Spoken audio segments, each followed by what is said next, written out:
Hello, welcome back. And this is a little bit different of a video than ones I've posted before. This isn't resin or crafting really. This is a old Singer sewing machine that I picked up at an estate sale and I just had to have her. It was in pretty poor condition. Not as bad as I've seen, but it was beautiful and the table is beautiful and I just had to fix it up. So this is the bobbin winder, and as you can tell, it had seen a lot of years. And so I don't really like taking them apart too much. The more I feel like I'm taking it apart, the more I could mess up. So I just clean it up so that it's workable and there's no sludge. There was a lot of sludge on the metal workings of this bobbin winder, and I just cleaned it up well enough. So just screwing it back on now. This is where that goes, and I polished the little screw, polished all the little workings so that it is smooth. And this works with the movement of the treadle, so you can push it forward, and the little tire that's there that I replaced that you could see just moves with the treadling, and then you can push it back, and it is perfectly placed that it will never touch the machine, so you don't have to worry about the decals. These decals are not great, and it was very dirty. Look in there. Ooh. But this was incredibly satisfying to clean. Just look at that. And it was kind of sludgy too. Like, I don't know what kind of sludge was in there, but all of this old lint and dust was kind of stuck in there. It was almost like gel in the bottom underneath of all this. And so I did have to do some scraping. And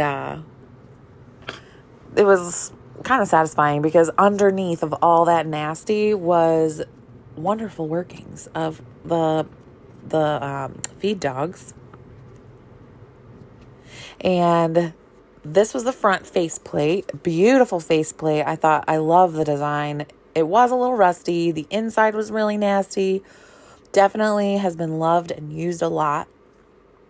And this is how I clean those poles. It's kind of hard to get in there. I know these things have a name. I don't remember what it is, but this is just cotton yarn, which I knit and stuff, so that works really well. And it has some metal polish on it, and you just do that, and it really cleans it really well. So the metal polish that I use is very safe. It has never hurt any of my machines that I have done. I've done a few of these, and it has never hurt anything, and it works really well. It's made for this type of metal. This is just a Dremel with a polishing bit on the top, nothing harsh, but there was some really stuck on like rust or something on here, and I couldn't get it off just by manual rubbing, so I had to take the big guns out and do some Dremeling, and it really did help after a while. After washing it and getting all the grungy stuff off, this really did help to get in the places that I couldn't get by manually doing that. And it's kind of fun too. Very, very dirty, but once you wipe this off, it's beautiful. And I just love like the little parts, making them nice and shiny. Like, look how shiny I got that screw. And then you can see that there's a little thread wear right there. So the thread goes through that little hole, and like that, I don't know what to call it, that little thingy. And it runs down, and you can see that it's been used so much that it has worn a groove in the metal down there. So all those years of sewing, who knows what she was sewing? Quilts, clothes. Sometimes I like to imagine what kind of clothes were sewn on there. Kind of cool, like 1920s, 1930s, cool dresses were sewn on these machines. And there was even an old bobbin thread in there. And I love seeing all the stuff in all the drawers and things like that, and all the old thread and the bobbins and things like that. And then this is just me cleaning it up down here. It wasn't too bad underneath. There was some sludge that needed to come off, and it's just going to make the machine work a little bit smoother if it doesn't have to work through all that sludge. So really, I'm just picking off the sludge. I'm not going to take it apart. The more I take it apart, the less it's going to work well, because I'm not like a super big mechanic-y sewing machine person. I don't know a ton about putting it back together and the right tensions and things like that. So not taking it apart fully and just making sure that it is workable is probably the safest option. Only taking apart things that you absolutely have to. And this was super sludgy. I don't know what was on there. Probably a mixture of oil and dirt and things like that. I kind of did have to scrape at that little thing a little bit. And a little bit of Dremeling. Just, again, a very soft polishing. Not anything harsh on here.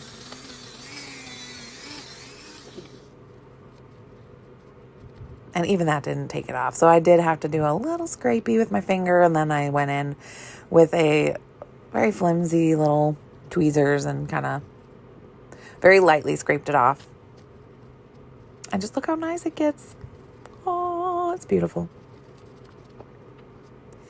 And down here was pretty gross too. I did blow it out with some canned air. And there still was some stuff back there stuck on with some oil and sludge. At least it was oiled. And then these are some parts that I got from Central Michigan Sewing Machine Company, I think it's called. Just some replacement parts. The spring was missing. The tire was really nasty and it was like melted on. It was basically melted plastic. I got a new bobbin cover. Just some little parts that needed to be replaced. They're not too expensive. And to get this thing working again and to get her sewing again, it's definitely worth the few dollars that I spent on it. Well, it was more than a few dollars. That plate that goes over the bobbin was about $18. And as you can see, I notice here that the feed dog is broken. There's supposed to be a longer part on that second, like farther away feed dog, and I didn't notice that before I ordered parts. So it's just gonna have to be like that for a little bit, and I will have to take apart that feed dog mechanism, which it's kind of intimidating, but I'm gonna see how well it sews without that piece. But I will probably have to replace it, but that's gonna be for later. And I'm sticking all these polished parts back on. I took this part and polished them and put them back on. And putting the needle in there, putting that whole thing back together. Super easy. The mechanics of this is just super easy to put back. I did have a little bit of a struggle putting this in there.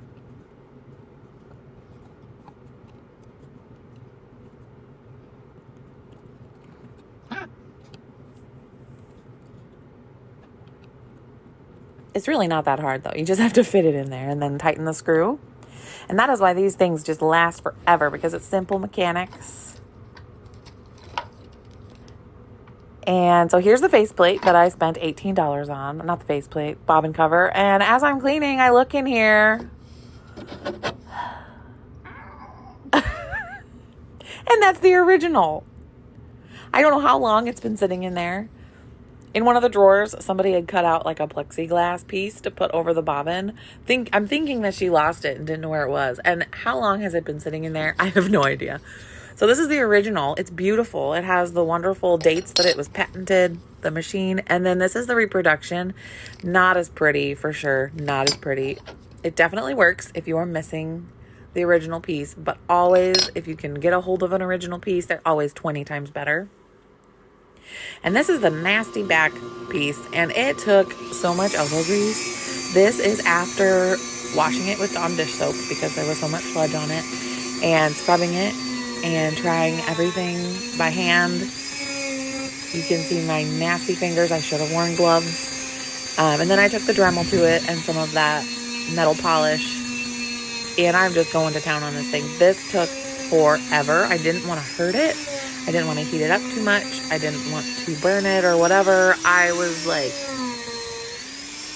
I was so frustrated. I didn't know if I was going to get it to be clean. I would have rather kept it original. I could have bought a reproduction online and it would have been beautiful and shiny, but I got the original pretty clean. So I'm happy with it. I'd always rather stick to the original parts, keep it all together. And it did get pretty clean. And then the spring on this part was broken, so I did have to fix this part, and I'm just unscrewing it. And I did have to watch this video multiple times when putting it back together, because it's kind of a little difficult of a mechanism to remember all the little pieces and which ways they go. So I'm lining them up in the way that I took them off. And here's the spring coming out, and that's where it broke off. That's pretty common, that those little springs break, all that wear and tear. And I mean, that spring's probably been in there for 100 years. Just taking the parts apart. And it is very sludgy. I don't know. She probably took very good care of it and oiled the machine, and then it was put away and dust accumulated on the oil and it just turned into a sludge. So I'm glad it was oiled for its life when it was used. But we got to clean all that off because it's nasty. So I'm cleaning it all off, and then I'm going to be putting it back together after all the pieces are all clean and shiny again. Little tiny screws. Don't lose these little tiny screws. Oh my goodness. I was terrified I was going to lose them. But I did not lose one. And I tried as best as I could to keep everything the way it was when I took it off. And I looked at pictures of originals to see where the spring was supposed to sit. I'm hoping I got it right. I do not profess to be a professional at this at all. This is just a hobby of mine. I've got 6 machines right now, and they're all in various states of cleaning and fixing. So I've done this before, but each time I'm kind of just hoping I'm doing it right. And so far, the machines that I've fixed have worked, and they sew beautifully. But if you know a better way that I could be doing this, which I'm sure there's a better way, then please let me know. Or if you're a professional sewing machine restorer and you're like, oh, you did that wrong, let me know.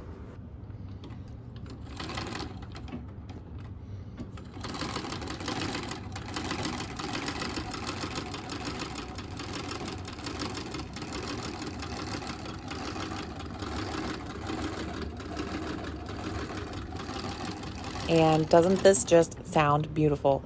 I wonder how many years it's been since she has sounded like this.